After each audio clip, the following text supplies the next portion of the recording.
Good morning students. आज हम BSc part 1 का अलजेब्रा का नेक्स्ट टॉपिक लेंगे, थ्योरी ऑफ इक्वेशन। समीकरण सिद्धांत क्या होता है, इसमें समीकरणों को हम कैसे हल करते हैं। तो सबसे पहले हम ले लेते हैं बहुपद क्या होता है। हम जानते हैं जो हमारा बहुपद है इसे हम fx रूप में लिखें तो fx बराबर होता है a0 xn plus a1 xn minus 1 plus a2 xn minus power n minus 2 plus and so on plus an, जहाँ हमारा a0 is not equal to 0 होता है, n एक धन पूर्णांक है तथा हमारे पास जो a0, a1, a2 and so on an है ये वास्तविक या अधिकल्पित अचर है। वास्तविक या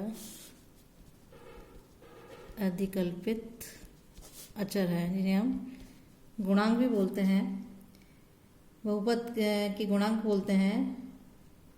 और ये जो है हमारा n कोटि का एक बहुपद कहलाता है। इसमें यदि हम x इज टू अल्फा रखें और अल्फा रखने पर हमारा f अल्फा इक्वल टू 0 होता है, तो जो अल्फा है हमारा बहुपद का शून्य कहलाता है।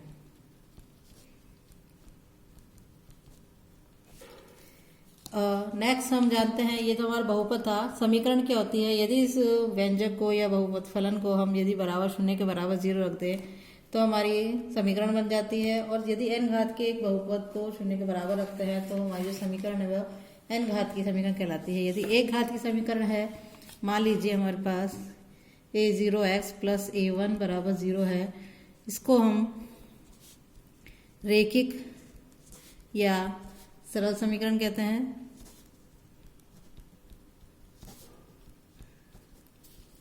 यदि दो घात की समीकरण है, यानी हमारे पास a0 x square plus a1 x plus a2 बराबर 0 है, को हम द्विघात समीकरण कहते हैं।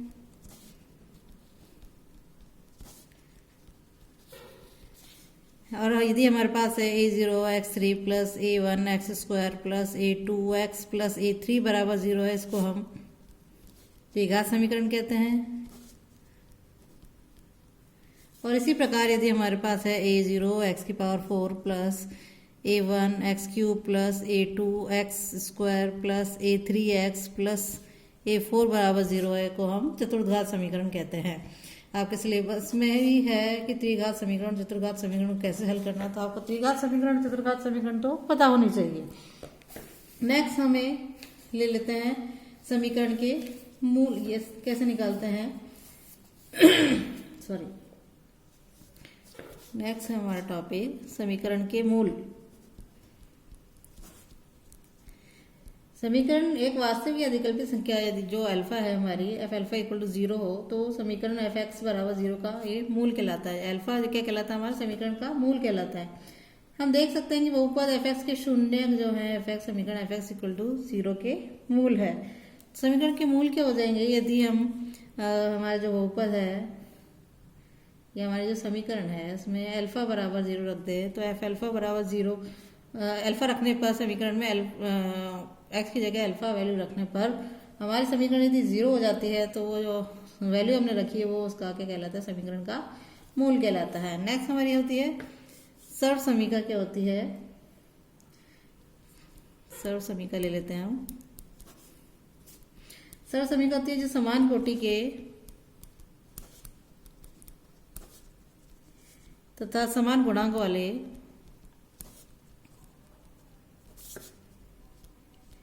दो बहुपदों को समान लिखा जाता है तो उसे सर्व समीका कहते हैं।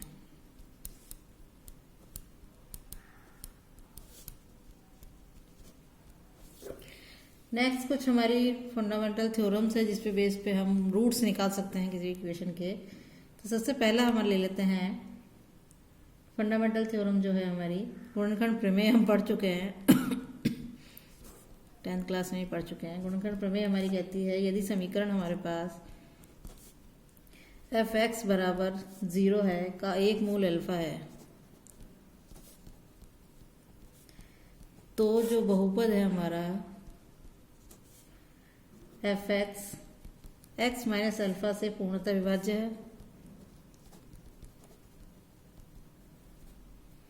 या x minus alpha F x का एक गुणनखंड है, कह सकते हैं हम।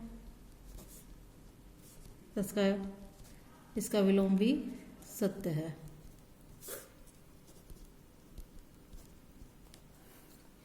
इट मीन्स ये हमारी थी फैक्टर थ्योरम या गुणनखंड प्रमेय। नेक्स्ट हमारे पास है, नेक्स्ट पॉइंट हम ले लेते हैं। नेक्स्ट पॉइंट हमारा कहता है कि प्रत्येक n कोटि की समीकरण के ठीक n मूल होते हैं। n कोटि की समीकरण तो उसके मूल कितने होंगे, कम या ज़्यादा नहीं होते हैं। यदि कोई समीकरण n से अधिक भिन्न मानों को संतुष्ट करता है तो n से ज़्यादा मानों को यदि कोई समीकरण संतुष्ट करती है तो वो हमारी सर्व समीकरण कहलाती है। जैसे हमारा बहुपद है a0xn a1 xn minus 1 plus and so on plus an बराबर 0 है, के n मूल है alpha 1 alpha 2 and alpha n है, तो हम लिख सकते हैं इसको a0 xn plus a1 x की power n minus 1 plus and so on plus an approximate a0 x minus alpha 1 x minus alpha 2 x minus alpha 3 and so on x minus alpha n रूप में हम इसको लिख सकते हैं। तीसरा point है हमारा, यदि समीकरण के गुणांक वास्तविक है तथा इसका एक मूल अल्फा प्लस आयोटा बीटा है, तो अल्फा माइनस आयोटा बीटा इसका दूसरा मूल होगा। एक यदि हमारे पास अल्फा प्लस आयोटा बीटा है, दूसरा इसका मूल अल्फा माइनस आयोटा बीटा होगा ही होगा। अर्थात यदि हम इसे लिख सकते हैं अधिकल्पित मूल, यानी कॉम्प्लेक्स रूट्स जो हैं संयुग्मी युग्मों के रूप में होते हैं, युग्मों में होते हैं। थर्ड है हमारा फोर्थ नेक्स्ट पॉइंट है, यदि समीकरण के गुणांक परिमेय है, रेशनल है तथा alpha plus under root beta जो है एक मूल है, तो alpha minus under root beta भी एक मूल होगा। रेशनलाइज करेंगे हम। नेक्स्ट है हमारा, यदि a और b दो ऐसी वास्तविक संख्याएं हैं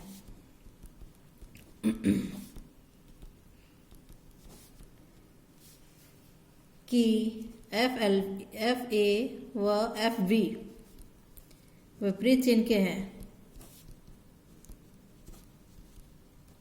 तो समीकरण एफ एक्स बराबर 0 का कम से कम एक मूल a तथा b के बीच में होना चाहिए।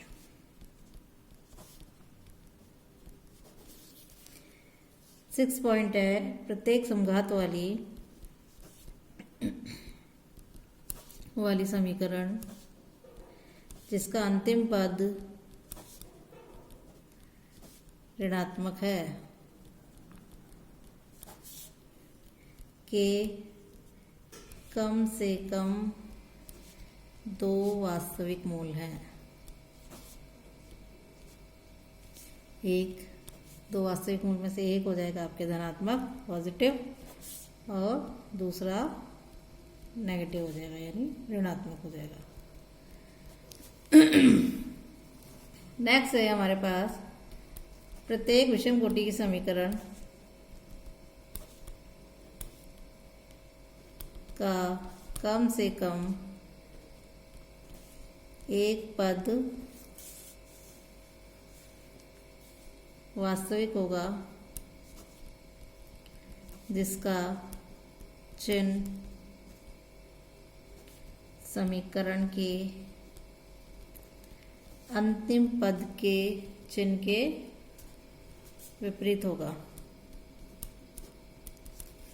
तो ये कुछ पॉइंट्स है जिसके आधार पर हम इजी गोइंग से रूट्स निकाल सकते हैं। इससे रिलेटेड हम एक क्वेश्चन ले लेते हैं। क्वेश्चन है हमारे पास कि यदि समीकरण x की घात 4 प्लस 2x की घात 3 minus 16x² minus 22x plus 7 बराबर 0 का एक मूल हमारे पास है 2 प्लस रूट 3, तो अन्य मूल ज्ञात कीजिए। ज्ञात कीजिए। हम जानते हैं कि हमारा एक मूल है हमारे पास 2 प्लस रूट 3, वह दूसरा मूल क्या हो जाएगा इसका 2 माइनस रूट 3, जो हमने नियम पढ़े अभी। तो हम लिख सकते हैं इसको x माइनस 2 प्लस रूट 3 और x माइनस 2 माइनस रूट 3 बराबर का हमने मल्टीप्लिकेशन निकाल लिया दो ब्रैकेट्स का, तो ये हो जाएगा x माइनस 2 का whole square minus under root 3 का whole square, a minus B का होल स्क्वायर हो जाएगा। इसको हम लिख सकते हैं x² minus 4x plus 4 minus 3, तो ये हो जाएगा x² माइनस 4x प्लस 1। अब हम क्या करेंगे, हमारे पास द्विघात समीकरण आ गई है। इस द्विघात समीकरण का जिसमें भाग दे दिया हमने, इट मीन्स हमने कर लिया x4 plus 2x3 minus 16x² minus 22x plus 7, इसमें हमने भाग दे दिया x² माइनस 4x प्लस 1 का। यदि हमने भाग दिया तब हमारे पास आता है x² प्लस 6x प्लस 7। अब इसके तो फैक्टर हमें पता है, रूट्स पता है। अब इस वाले समीकरण के हमने रूट्स पता कर लिए, x² प्लस 6x प्लस 7 बराबर 0 के रूट्स निकाले हैं, तो हमारे पास आ जाएगा x बराबर -3 प्लस माइनस अंडर रूट 2। तो समीकरण के मूल हो जाएंगे हमारे पास 2 प्लस माइनस अंडर रूट 3 और -3 प्लस माइनस अंडर रूट 2 होंगे। ठीक है, तो इस तरीके से हमें रूट्स निकालने हैं। अब हमारे कुछ हम ले लेते हैं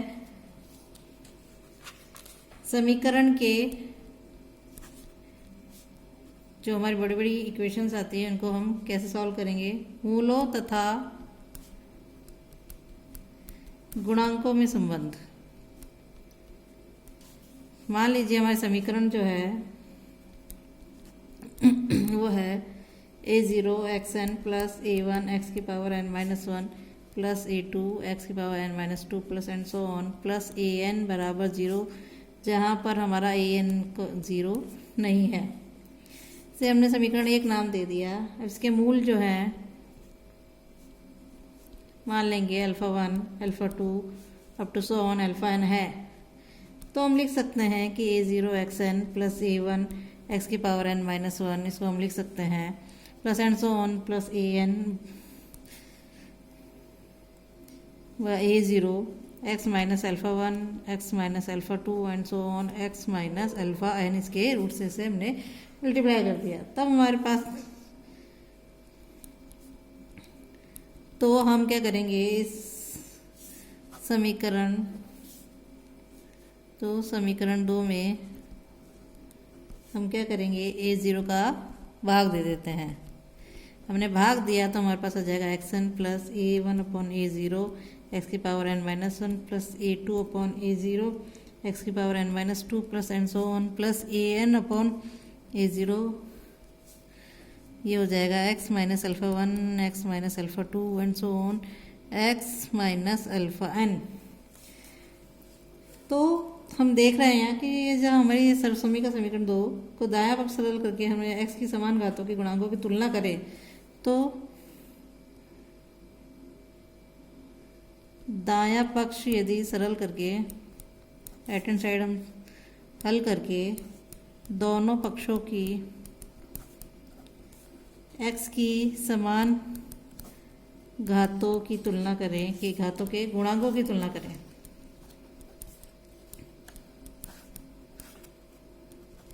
तो हो जाएगा हमारे पास।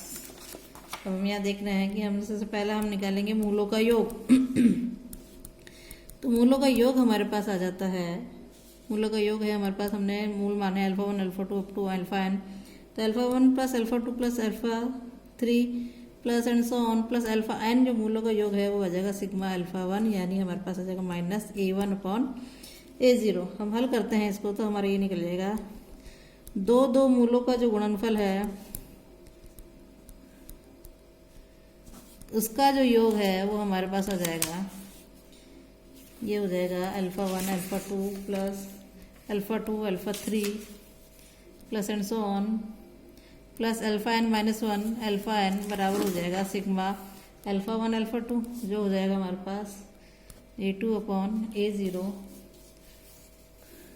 समीकरण 3 नाम दिया, इसी समीकरण 4 नाम दे दिया। इसी प्रकार तीन मूलों का गुणनफल निकाला हमने और उसका योग किया, तब हमारे पास आ जाएगा alpha 1 alpha 2 alpha 3 plus N alpha 1 alpha 2 alpha 4 plus and so on plus alpha L minus 2 alpha N minus 1 alpha N बराबर आ जाएगा सिग्मा अल्फा 1 अल्फा 2 अल्फा 3, जो कि हमारा बराबर हो जाएगा माइनस A3 अपॉन A0। इसे हम समीकरण 5 नाम देते हैं। तो इसी प्रकार हम आगे और निकालते रहे तो हमारे पास आ जाएगा सभी n मूलों का गुणनफल, लास्ट में गुणनफल निकलेगा सबका, तो आ जाएगा हमारे पास alpha 1 alpha 2 alpha 3 and so on alpha n is equal to minus 1 की power n A n upon A0, ये हमारे पास प्राप्त होगा। तो इस प्रकार हम कर सकते हैं। और हम एक चीज़ और देख लेते हैं इसके अंदर कि मूलों एवं गुणांकों के संबंधों का समीकरण के हल में प्रयोग। अब यहाँ देखते हैं हम कि जो हमारे पास इतनी सारी जो इक्वेशन से संबंध प्राप्त हो रहे हैं, इनको हम संबंध प्राप्त करके उनको हल करेंगे तो इजी गोइंग हल नहीं होंगे। तो इसको इजी बनाने के लिए हमें कुछ और चीज़ पता होनी चाहिए। तो इसमें हम देख लेते हैं कि यदि समीकरण के मूल यदि समीकरण के मूल जो है हमारे पास समांतर श्रेणी में है, इस टाइप से क्वेश्चन भी आते हैं आपके पास, तब हमारे पास क्या करेंगे हम, यदि 3 मूल हैं समांतर श्रेणी में तो हम ले लेते हैं 3 मूल मान लेंगे अल्फा माइनस डेल्टा अल्फा और अल्फा प्लस डेल्टा है। 4 मूल हैं समांतर श्रेणी में तो हम मान लेंगे alpha minus 3 delta alpha minus delta alpha plus delta और अल्फा प्लस 3 डेल्टा मानेंगे। और यदि 5 मूल हैं हमारे समांतर श्रेणी में तब हम मान लेंगे alpha minus 2 delta alpha minus delta alpha plus delta और अल्फा प्लस 2 डेल्टा। इसी प्रकार यदि समीकरण के मूल गुणोत्तर श्रेणी में है, जीपी में है, तब हम ले लेंगे 3 मूल है हमारे पास यदि गुणोत्तर श्रेणी में तो हम मान लेंगे अल्फा अपॉन गामा अल्फा और अल्फा गामा।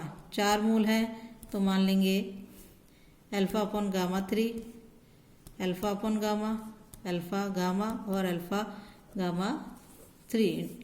और 5 मूल है तो हम मान लेंगे alpha upon gamma square alpha upon gamma alpha into gamma और अल्फा इंटू गामा स्क्वायर। तो इस प्रकार हम मान के इसको हल करेंगे तो हमारे पास समीकरण के हल इजी गोइंग प्राप्त हो जाएंगे। और यदि हमारा f(x) बराबर 0 के मूल यदि हरात्मक श्रेणी में हमें दिए हुए हैं तो हम समीकरण में x इक्वल टू 1/y रख कर fy इक्वल टू 0 के मूल समांतर श्रेणी में बदल कर उसको आसानी से हम हल कर सकते हैं। अब नेक्स्ट हम ले लेते हैं मूलों के सममित फलन कैसे निकालेंगे। मूलों के सममित फलन हमारे पास हो जाएंगे, मूलों के सममित फलन किसी समीकरण के समस्त मूलों के ऐसे फलन होते हैं जिनमें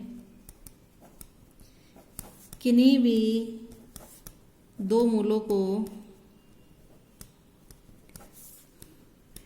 परस्पर बदलने पर फलन में कोई परिवर्तन नहीं होता।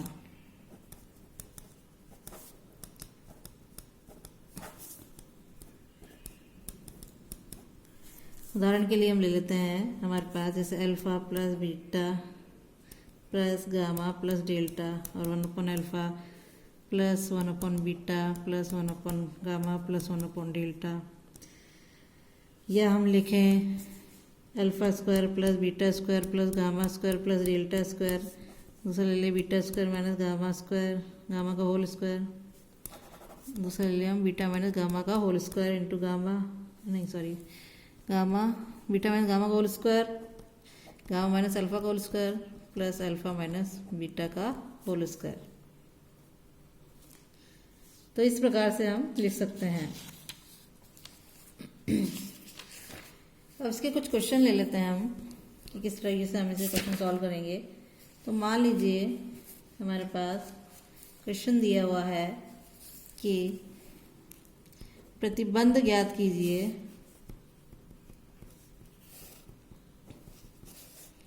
समीकरण ax cube plus 3bx square plus 3cx plus d बराबर 0 है के मूल हमें पहला है समांतर श्रेणी में है तो क्या प्रतिबंध होगा, और दूसरा है गुणोत्तर श्रेणी में हो तब क्या प्रतिबंध होगा हमें ज्ञात करना है। तो सॉल्यूशन के लिए हम मान लेते हैं हमारा समीकरण है ax cube plus 3bx square plus 3cx plus d बराबर 0। इसी समीकरण में एक नाम दे दिया। पहला हमें लेना है कि माना कि जो मूल है हमारे समांतर श्रेणी में है, तो समांतर श्रेणी में क्योंकि घात 3 है तो 3 मूल होंगे, तो 3 मूल हमारे मान लिए जी हमने अल्फ़ा माइनस बीटा है, अल्फ़ा है और अल्फ़ा प्लस बीटा है। इन तीनों मूलों का योग हो जाएगा हमारे alpha minus beta plus alpha plus beta. इसको हमने सॉल्व कर लिया, बीटा से बीटा कैंसिल हो गया, 3 अल्फ़ा आ गया। और हम जानते हैं कि मूलों का योग होता है माइनस कहते हैं एक्स स्क्वायर के गुणांकों का एक्स स्क्वायर के गुणांक अपॉन एक्स क्यूब के गुणांक। तो हमारे पास आ जाएगा ये माइनस 3b/a। तो हमने यहाँ से सॉल्व कर लिया तो हमारे पास आ जाएगा अल्फ़ा की value b/a minus b/a। Alpha समीकरण एक का मूल है तो इसे संतुष्ट करता है, तब हमारे पास a माइनस b/a का होल क्यूब समीकरण में रख देंगे प्लस 3b माइनस b/a का whole square plus 3c minus b/a plus d बराबर 0। इसे सॉल्व कर लिया minus b/a square plus 3b/a square minus 3bc/a plus d बराबर 0। आगे और सॉल्व कर लिया तो हमारे पास आ जाएगा 2b³ यहाँ से आ जाएगा minus 3abc plus a square d बराबर 0 की, जो कि अब इस प्रतिबंध है। नेक्स्ट बी पार्ट है हमारा, माना कि मूल जो है गुणोत्तर श्रेणी में है। सबसे पहले इसके हम गुणोत्तर श्रेणी में है तो हमारे पास आ जाएंगे अल्फ़ा अपॉन बीटा, अल्फ़ा और अल्फ़ा इंटू बीटा हमने ले लिए। तो हमारे मूलों का गुणनफल हम निकाल लेते हैं। मूलों का गुणनफल जो है वो हो जाएगा alpha upon beta into alpha beta. Beta से बीटा कैंसिल हो गया, अल्फ़ा क्यूब आ गया, तो अल्फ़ा क्यूब बराबर होता है हमारे पास ये जो है सभी मूलों का गुणनफल है, जो लास्ट वाली टर्म आती है तो ये आ जाएगा माइनस हमारे d/a। और यदि अल्फ़ा हम निकालें तो आ जाएगा माइनस d/a की घात 1/3। इसे हम समीकरण 3 नाम दे देते हैं। नेक्स्ट हम आगे सॉल्व करेंगे इसको। इसका प्रतिबंध हमें निकालना है, और तब जो कि ये हमारा अल्फ़ा ये भी संतुष्ट करता है तो हमारे पास आ जाएगा a into minus d/a plus 3b minus d/a की raise to power 2/3 plus 3c minus d/a की पावर 1/3 प्लस d बराबर 0। तो ये आ जाएगा b into D minus D upon A, solve कर लिया हमने, और ये हो जाएगा minus C minus D by A की पावर 1/3। हमने दोनों पक्षों को क्यूब कर लिया तो हमारे पास आ जाएगा B cube minus D upon A का whole square is equals to minus C cube minus D upon A. इसको और सॉल्व कर लिया तो हमारे पास आ जाएगा बी क्यूब डी बराबर सी क्यूब ए, जो कि अभिष्ट प्रतिबंध है। तो इस प्रकार हमें क्वेश्चन सॉल्व करने हैं। Thank you.